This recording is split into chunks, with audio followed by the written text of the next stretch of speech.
Todo listo para comenzar esta mesa de análisis político de este martes 27 de agosto de 2019. Vamos a los saludos ahora sí formales a quienes ustedes escuchaban recién. Daniel Chasquetti, ¿qué tal? Buen día, Daniel, ¿cómo andás? ¿Qué tal? ¿Cómo están?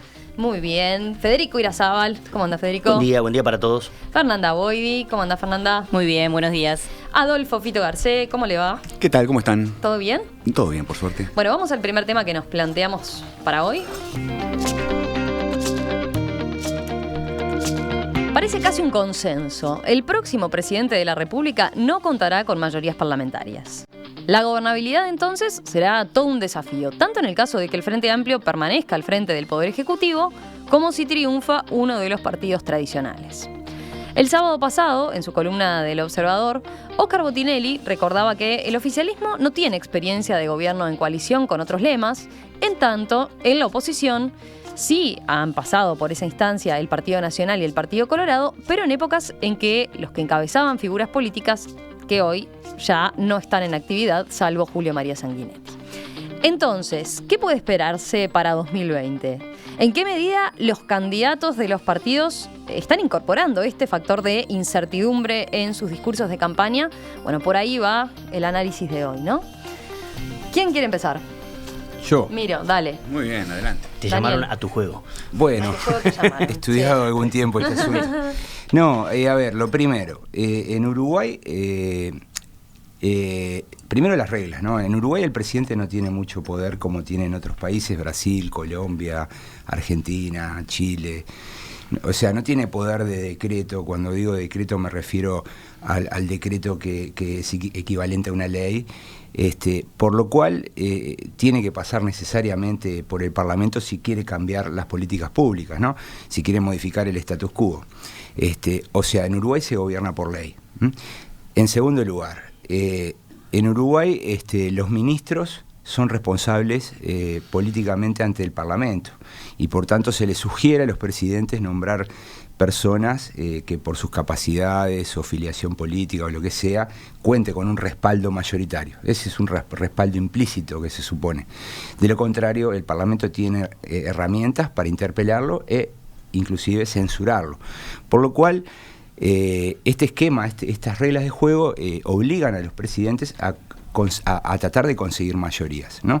Esas mayorías pueden ser unas mayorías que las garantice el partido, que es lo que pasó con el Frente Amplio en los últimos 15 años, o pueden ser mayorías negociadas, construidas, y ahí hay distintos formatos, ¿no? Puede ser una coalición de gobierno con los partidos representados en el gabinete, puede ser una coalición legislativa, es decir, solo a los efectos del Parlamento. Solo a los efectos de votar un paquete legislativo, y puede ser una posibilidad también de negociar ley a ley, y por tanto, y para terminar, para no monopolizar la palabra, yo lo que preveo es que si gana el Frente Amplio, me imagino que va a tener un gobierno en minoría, negociando leyes, ley a ley, cada una de sus iniciativas, y si gana la oposición va a haber un gobierno de coalición. Lo que veo es que entre Talvi y Lacalle Pou hay algunos matices que creo que son menores, pero que ellos los enfatizan para diferenciarse, ¿no? Uh-huh. Decís eso en relación a quienes tienen que formar parte del gobierno de coalición, ¿no? Exacto. Lacalle Pou más de abrir puertas a Manini Ríos y Talvi marcando un poco más la cancha, pese a que ahora ha de alguna forma cambiado un poquito o suavizado un poquito su postura en ese sentido, ¿no? Es importante decir que por qué el Frente Amplio podría, si gana la elección, gobernar en minoría, porque yo asumo que va a pasar el 40% de los votos, uh-huh. y eso le va a permitir tener 2/5 de cada cámara, y eso es una mayoría, no, está mal dicho, un piso suficiente como para sostener vetos. En un escenario donde el partido de gobierno no tiene el control del Parlamento, el Parlamento puede sacar leyes que sean inconvenientes para el gobierno y por tanto el gobierno tiene el arma del veto, que el Frente Amplio no lo ha usado porque ha tenido mayorías, pero que en un escenario de este tipo, más de tipo gobierno dividido, creo que va a ser una herramienta imprescindible. Sí, Sí. una cosa que hay que tener en cuenta, como bien decía Daniel, a la hora de pensar qué escenario de gobernabilidad vamos a tener, no es solo la cantidad de bancas que tiene el presidente. ese es solo uno de los factores. Me parece que nos hemos concentrado, o que la discusión tipo cobertura, carrera de caballos, ¿no? Ver quién gana, cuántas bancas, eso es solo parte del escenario. Y como bien decía Daniel, las reglas que nos hemos dado, con las que los actores políticos han aprendido a jugar, hacen aparte de ese contexto y nos ayudan a entender un poco mejor eso. De hecho, repasaba algunas cosas que, bueno, como Daniel ha estudiado, otros colegas también, y Gabriel Negreto es un colega que trabaja en México y se ha dedicado a estudiar mucho las reglas, y decía, bueno, ojo, porque estamos muy acostumbrados a hablar de gobiernos unificados o gobiernos no unificados. El gobierno unificado es cuando el partido del presidente controla también las cámaras en el Congreso. Y un gobierno no unificado es cuando hay otro partido que por lo menos controla una de las cámaras parlamentarias. Pero eso es relativo, porque hay otros factores que entran a jugar. Uno es, bueno, qué tan cerca está el partido del presidente de las posiciones ideológicas predominantes en el Congreso, ¿sí? del parlamentario mediano, digamos. Es decir, es distinto tener un presidente con una minoría que está en un extremo ideológico a un presidente con una minoría que está en el centro, que está en mejor condición de negociar o de acordar con otros partidos o con otros parlamentarios. Los acuerdos pueden ser a nivel de partido o a nivel de sectores, como bien detallaba Botinelli en su columna del fin de semana. Por otra parte, es esto que decía Daniel, bueno, el poder de veto. ¿Sí? Si vos tenés una minoría pero mantenés poder de veto, es más difícil que derriben todas las propuestas parlamentarias. Y por último, la formación de coaliciones, ¿no? Entonces se puede hablar de un presidente que no esté en minoría, pero sí de un gobierno, un presidente que no tenga mayoría, pero sí que tenga un gobierno de mayoría al cual llega con una coalición. ¿Cómo se conforma esa coalición? ¿Qué tan firme es? ¿Cuántos la integran? Depende de un montón de factores que yo hoy no me animo a aventurar, porque además es complejo para los actores, es decir, qué jugadores van a entrar hasta no saber cuántas cartas tienen esos jugadores. Claro. ¿Sí? Claro. Recién después de octubre, claro, van a entrar solo un mes para negociar esa coalición.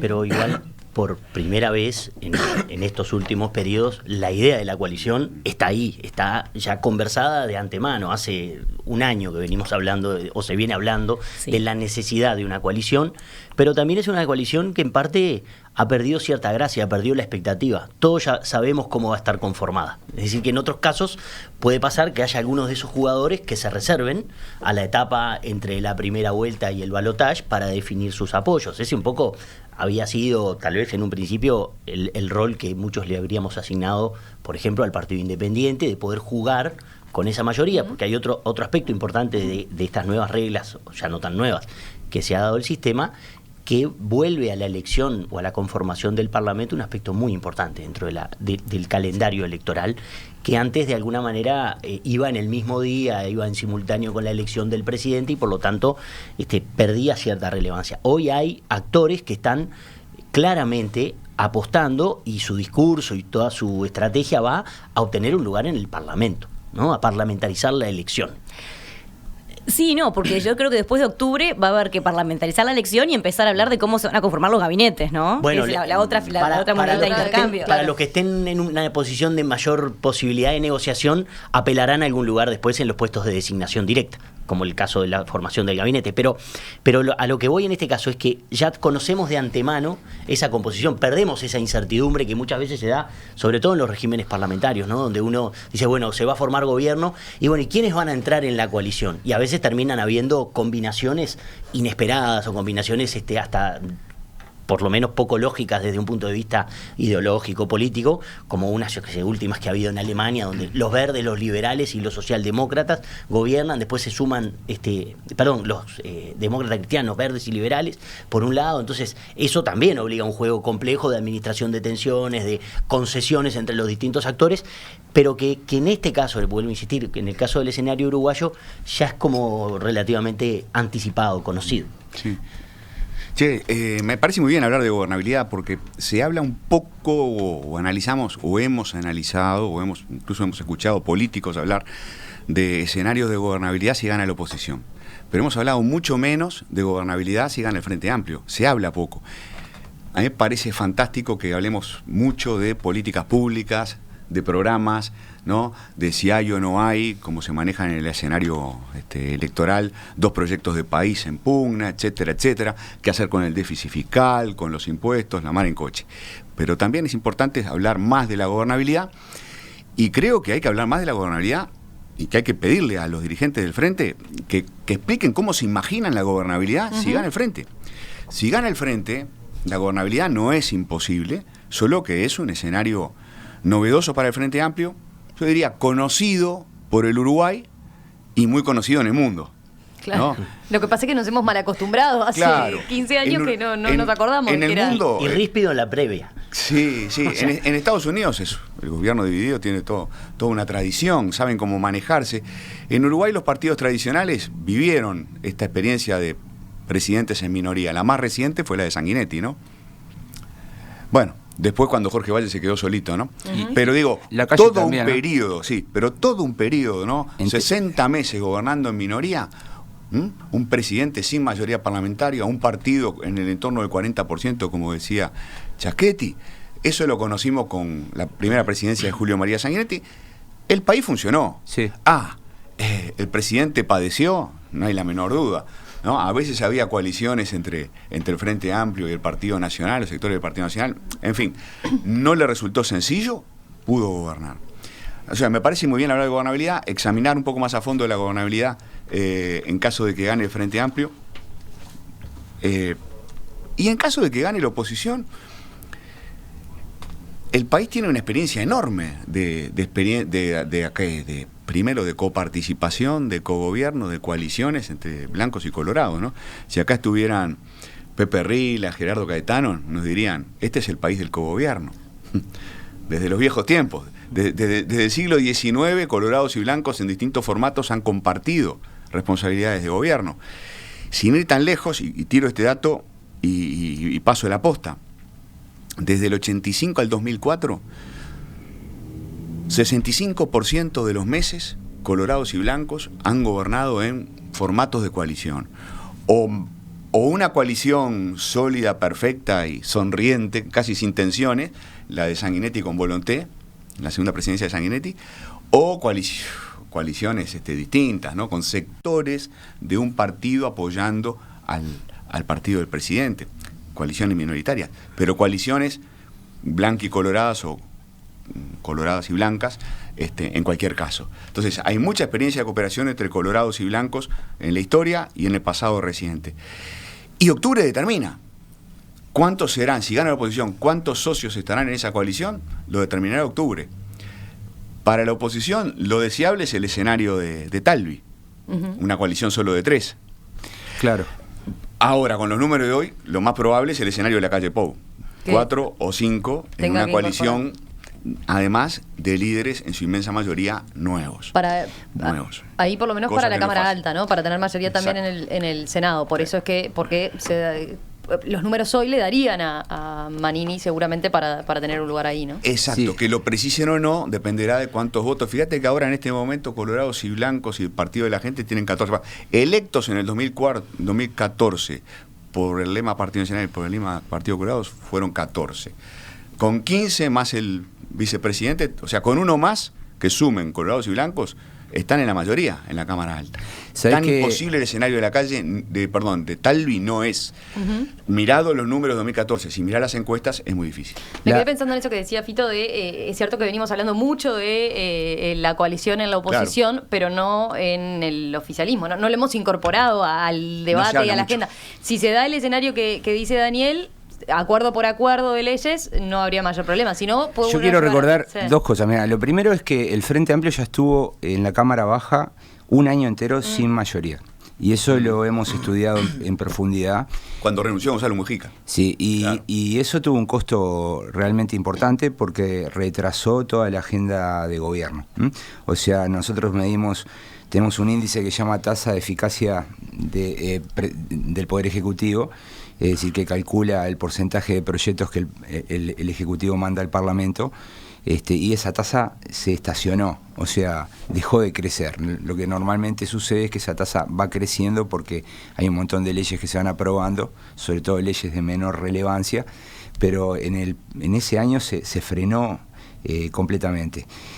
Conversando y entrevistando diputados del Frente Amplio, me encontré con la idea de que, bueno, de que a ellos los tomó por sorpresa la situación. Incluso seguían razonando como si tuvieran la mayoría parlamentaria. Hay un evento muy increíble, que es que Daniel Cayani va a proponer una investigadora sobre el tema de las campañas, y no se percata de que no tiene la mayoría, y le terminan modificando la investigadora, donde le incluyen investigar a Kutza, a López Mena, o sea, esa investigadora que funcionó durante un año.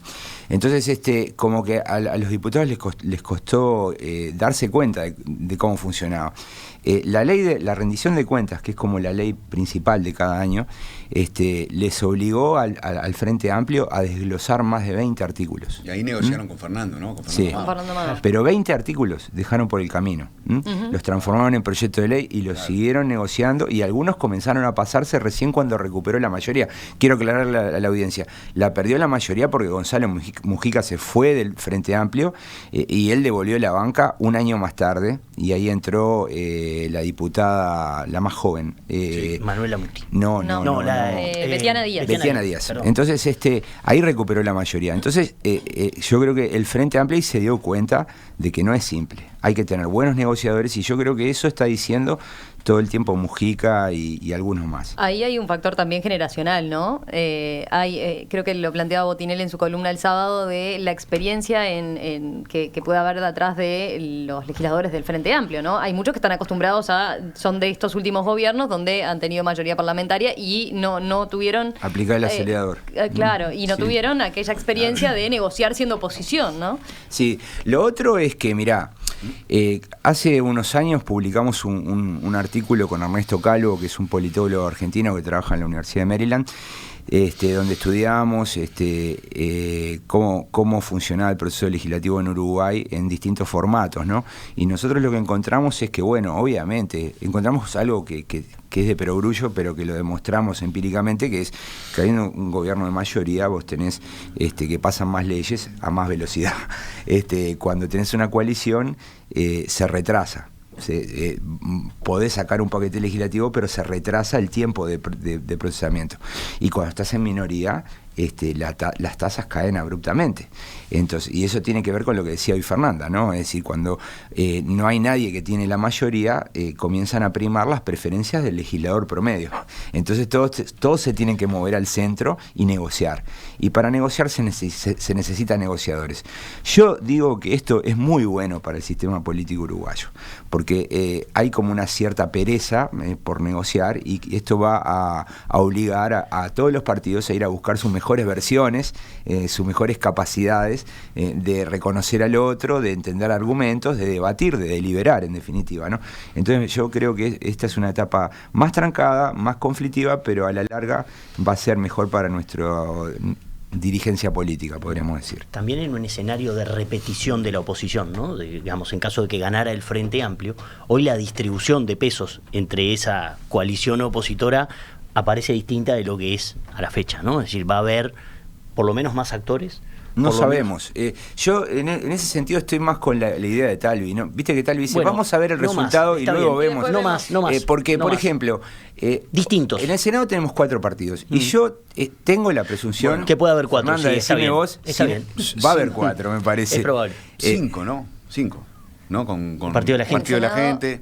No, Partido de la Gente, Partido Independiente, Frente yo Amplio. quiero ver Sí. si el Partido de la Gente y el Partido Independiente está. mantienen su... 100 cámaras, llegan al 100. Senado. Digo, 100 hoy por hoy diputados. son 5.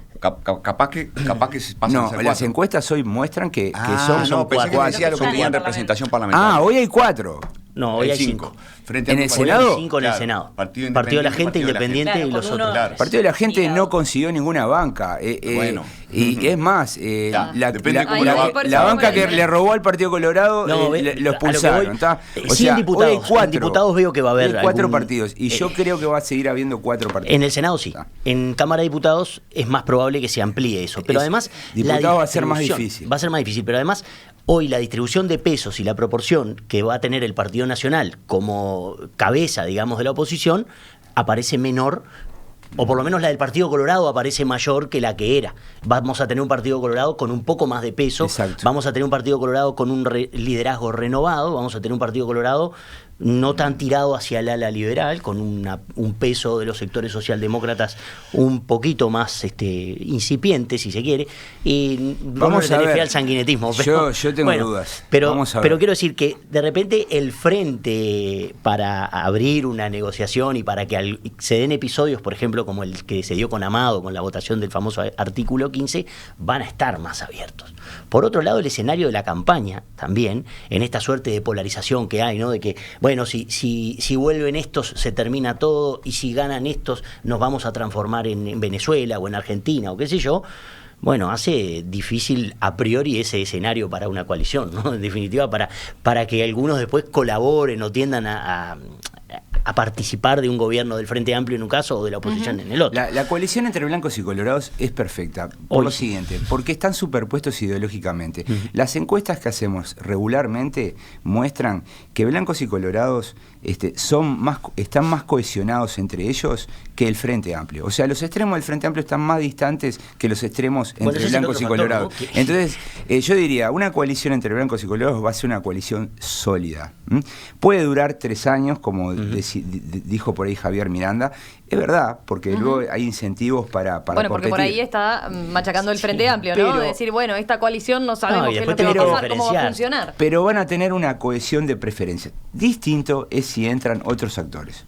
Yo el Partido de la Gente, a ver, ruido, el Partido Independiente y Cabildo los veo con preferencias diferentes a las que tiene el núcleo duro blanco y colorado. Y ahí puede haber ruido. Sí. Sí, no hay que esperar en ningún caso que la gobernabilidad sea sencilla, ¿no? Yo creo que hemos vivido tiempos de gobernabilidad, no sé, de una especie de primavera de la gobernabilidad, ¿no? En estos años. Pero eso hace el 93, 94, cuando quedó la calle solo con el pachequismo gobernando, y tú decías, se va todo al carajo, y funcionó igual también, ¿no? Claro, lo que pasó en estos últimos años de, 3 gobiernos al hilo con mayoría parlamentaria no es muy frecuente en Uruguay, ¿no? Y bueno, entonces, que se vienen tiempos un poco más complicados, gane quien gane, sí. Bueno, pero la complicación no tiene por qué ser un drama, ¿no? La complicación, al contrario, yo estoy con lo que decía Daniel hace un ratito, ¿no? La complicación es una oportunidad para que los partidos apelen a sus mejores tradiciones y a su capacidad para negociar con los demás. El pluralismo deja cosas buenas, enlentece el proceso decisorio, pero lo puede calificar. Es una oportunidad. Bueno, había algún oyente que iba por ahí, decía, estaba alarmada con que se contaran la cantidad de leyes y no la calidad de leyes. Sí. Sí, no, está bien, pero en realidad no son cosas contradictorias.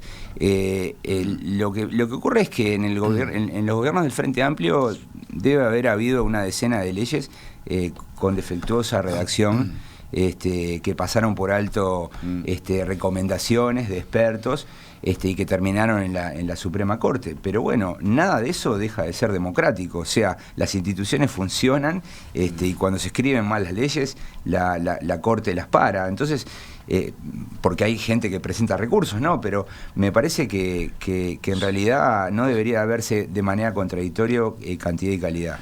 Yo lo otro que quería agregar es que Daniel Martínez hizo un esfuerzo por darle una vuelta de tuerca a este asunto de la gobernabilidad. Vieron que de inmediato habló de hacer acuerdos con los demás partidos en torno a políticas de Estado, ahora, etcétera, etcétera. En los últimos días ha cambiado un poquito, ¿no? Ha virado algo, más para el discurso que tenían los dirigentes del Frente Amplio de decir, acá hay dos visiones de país, 2 modelos de país, que de alguna forma pueden chocar con eso de tener acuerdos, buscar políticas de Estado. Los dos discursos tienen su lógica. El primero me parece que fue muy apropiado calculando que si es presidente no va a tener mayoría parlamentaria y más vale blindar antes o intentar blindar antes, ¿no?, una serie de acuerdos, pensando en la gobernabilidad, ¿no? Si tú pactás con la oposición durante la campaña electoral una serie de políticas, bueno, tenés más chance de que después pasen por el Parlamento sin mayores dramas, ¿no? Entonces, digamos que esa fue una buena estrategia y además, permitió, o fue un intento por desplazar al Frente Amplio hacia el centro. No salió bien, la oposición hizo la lógica también, dijo, no, política de Estado no, hace tiempo que estamos parados en la oposición, ustedes juegan otra cosa, Y entonces creo que la estrategia de Martínez pasó a ser claramente la de confrontar los dos modelos de país y hablar cada vez más del pasado, que es una carta fuerte que tiene el Frente Amplio en la manga. Fernando, no, dale, Perdón, dale. Este tema fue mi agenda de investigación durante 15 años. Y, mira, en el periodo 85-90, que se parecería al esquema que tendría el Frente Amplio si gana, lo que ocurrió era que había un partido pivot, un partido que no perdía votaciones. ¿Cuál era? Era el Partido Nacional. O sea, el Partido Colorado, si quería sacar su agenda, tenía que negociar con el Partido Nacional. El Partido Nacional es el partido más grande, y a la hora de contar las votaciones, lo que encontramos es que el Partido Nacional fue el partido que menos veces cayó derrotado en las votaciones en el plenario. Eso quiere decir que el peso de los partidos de oposición es relevante y la proximidad de preferencias entre el partido minoritario en el gobierno y el mayor partido de la oposición son muy importantes. Entonces, si queremos imaginarnos cómo podría ser un gobierno de Daniel Martínez con el Frente Amplio en minoría, deberíamos también pensar en cómo va a ser la votación relativa entre blancos y colorados. ¿Cuál de los dos podría transformarse en un partido pivot? Si yo miro los candidatos, yo pensaría, bueno, debería ser el Partido Colorado porque Talvi está más próximo de Martínez, por lo menos en su discurso. Pero hay que mirar luego la bancada parlamentaria, ¿no? Porque no es lo mismo el discurso de Talvi que lo que viene atrás en la bancada parlamentaria.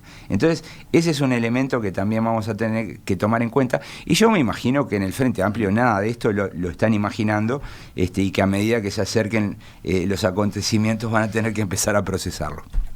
Sí, para cerrar, también hablando de las propias agendas de investigación, uno está contaminado por lo que ha hecho, y pensando en cómo probablemente el Parlamento vuelva a estar en un rol de mucho más relevancia en la agenda pública y cómo eso pueda tener impacto sobre lo que los uruguayos en general pensamos sobre el Parlamento. Para mi investigación doctoral yo estudié justamente esto, la conexión entre ciudadanos y parlamentos, en varios contextos, pero en particular en Uruguay y en Ecuador, pero en el conjunto de las Américas lo que se veía es que la gente sabe que el Parlamento es un lugar de debate, de discusión y que además debe operar como un contrapeso al Ejecutivo.